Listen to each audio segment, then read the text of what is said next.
अस्सलामुअलैकुम, welcome back to my channel. कैसे हैं आप सब? उम्मीद आप सब खैरियत से होंगे। आज हम बनाएंगे चिकन कोफ्ता। अक्सर आप रेस्टोरेंट से खाते होंगे, लेकिन जब आप घर पे इसको ट्राई करते हैं तो वो टेस्ट नहीं आता या आपके कोफ्ते टूट जाते हैं। तो आज मैं आपको बहुत से टिप्स एंड ट्रिक्स दूंगी, जिनको फॉलो करके आप अगर बनाएंगे तो आपके कोफ्ते भी बहुत अच्छे बनेंगे और ये बिल्कुल भी टूटेंगे नहीं। तो इसके लिए वीडियो को फुल वॉच करिएगा। तो हम चलते हैं अपनी रेसिपी की तरफ। और यहाँ पे मैंने एक चिकन का चेस्ट पीस लिया है, जिसको मैं कट लगा लूँगी। इसके छोटे छोटे पीसेस कर लूँगी। इसकी कटिंग आप बाज़ार से भी करवा सकते हैं। जिससे आप चिकन लें, उसको कहें कि इसके छोटे छोटे पीसेस कर दें इस तरह से, तो वो आपके पीसेस कर देगा। अब यहाँ पे 2 टेबलस्पून मैं बेसन लूँगी, जिसको मैं हल्का सा भून लूँगी तवे के ऊपर। और इसको भूनना ज़रूरी होता है ताकि जो इसकी स्मेल है वो कोफ्तों में से ना आए। और जो कोफ्ते होते हैं, कोफ्तों को बाइंड करने के लिए ये यूज़ किया जाता है ताकि जो कोफ्ते हैं वो टूटे ना। और आपने इसको इस तरह से भून के ही यूज़ करना है, वरना इसकी जो स्मेल है वो कोफ्तों में से आएगी और वो बहुत अजीब सा टेस्ट आता है फिर। और यहाँ पे 3 से 4 मिनट हो गए हैं मुझे बेसन को भूनते हुए, और इसमें से बहुत प्यारी खुशबू आना स्टार्ट हो गई है, जैसे भुने हुए चनों में से आती है। ये देखें, ये हो गया है, लाइट गोल्डन कलर का इस पर कलर आया है। अब मैं इसको निकाल लूँगी। अब हम चिकन का कीमा करेंगे। उसके लिए मैंने एक चॉपर लिया है और जो मैंने पीसेस किए थे चिकन के वो इसके अंदर डाल दूंगी। और अगर आप मेरे चैनल पे नए हैं तो मेरे चैनल को सब्सक्राइब कर लें और साथ ही साथ बेल आइकन को भी प्रेस करें, ताकि आपसे मेरे आने वाली कोई भी वीडियो मिस ना हो। अब मैं इसके अंदर एक प्याज ऐड करूँगी, जिसको मैंने मोटा मोटा काट लिया है। और यहाँ पे आपने प्याज़ों का पानी निकाल के नहीं यूज़ करना, वरना आपके जो कोफ्ते हैं वो बहुत सख्त बनेंगे, सॉफ्ट नहीं बनेंगे। और यहाँ पे 10 से 12 मैंने लहसुन के जवे डाले हैं। और अदरक का एक छोटा सा टुकड़ा था, जिसको मैंने छोटे छोटे पीसेस में काट लिया है। और 5 से 6 सब्ज़ मिर्चें ली हैं, जिनको मैंने दरमियान से कट लगा लिया है। तो अब मैं इसको बंद करूँगी और इसको चॉप कर लूँगी अच्छे से। और आपने इसको बिल्कुल बारीक चॉप करना है। और अगर आपके पास चॉपर ना हो तो आप ये सब कुछ बाज़ार से भी करवा सकते हैं। चिकन में आप सब कुछ डाल के इसको बाज़ार भेज दें और बाज़ार से आप इसका कीमा करवा लें। मैंने यहाँ पे कीमा कर लिया है। अब इसके अंदर मैं स्पाइसेस ऐड करूँगी और इसके अंदर ही इसको मिक्स कर लूँगी। सबसे पहले मैं बेसन डाल रही हूँ, जो मैंने तवे पे भूना था। और 1.5 टेबलस्पून इसके अंदर नमक डाल दूँगी, और आप अपने टेस्ट के मुताबिक कम या ज़्यादा कर सकते हैं। 1 टेबलस्पून लाल मिर्च का पाउडर डाल दूँगी। और अब इसके अंदर जाएगी 1 टीस्पून कुटी हुई लाल मिर्च, 1 टेबलस्पून सूखा धनिया, 1 टीस्पून हल्दी, 1 टेबलस्पून ज़ीरा। और दोबारा से चॉपर को बंद कर दूंगी और इसको अच्छे से मिक्स कर लूँगी इसके अंदर ही। और आप चाहें तो इसको अलग से बोल में निकाल के मिक्स कर सकते हैं हाथ से। और सॉरी, आपको बताना भूल गई कि एक अंडा भी मैंने इसके अंदर डाला है और इसको मैंने अच्छे से मिक्स कर लिया है। देखिए ये कितना अच्छे से हो गया है। इसमें से ब्लेड को मैं निकाल लूँगी।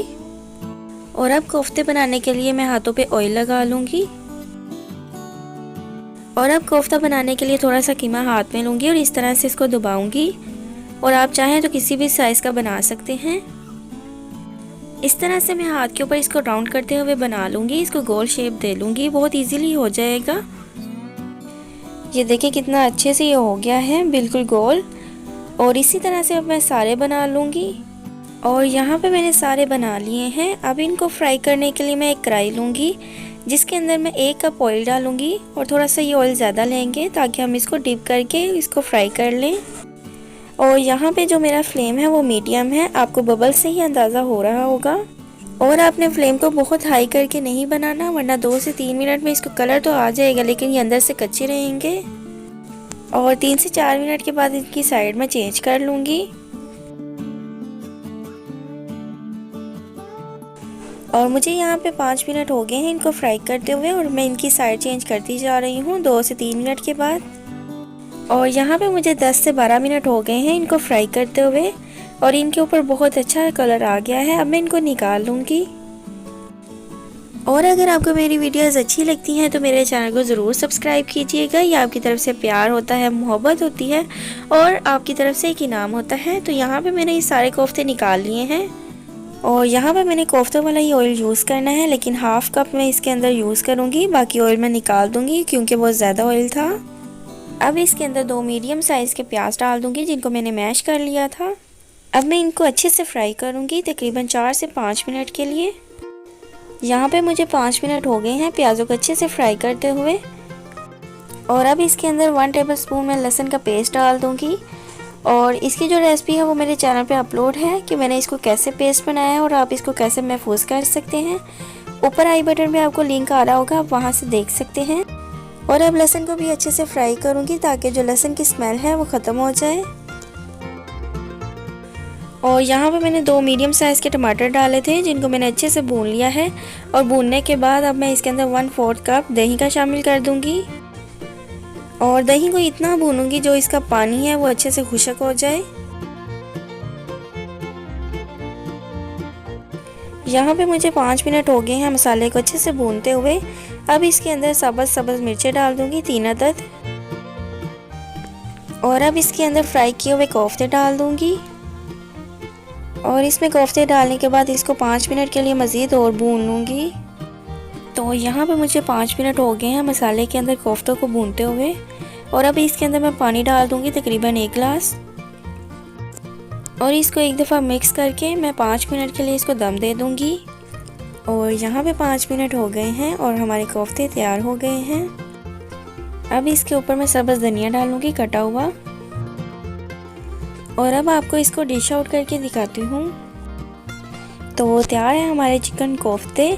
बहुत ही मज़ेदार, बहुत ही यमी और बहुत ही डिलीशियस बने हैं। बहुत अच्छी खुशबू आ रही है। और अगर आप मेरे चैनल पर नए हैं तो मेरे चैनल को सब्सक्राइब करें, साथ ही साथ बेल आइकन को भी प्रेस करें ताकि आपसे आने वाली कोई भी वीडियो मिस ना हो। और वीडियो को फुल वॉच किया करें, ऐसे आपसे कोई भी स्टेप मिस नहीं होगा। और बहुत सी टिप्स होती हैं जो आप मिस कर देते हैं वीडियो को स्किप करके। और ये रेसिपी अपने फ्रेंड्स के साथ शेयर करें, अपने फैमिली मेम्बर्स के साथ शेयर करें। और मिलते हैं नेक्स्ट वीडियो में, तब तक के लिए अल्लाह हाफिज़।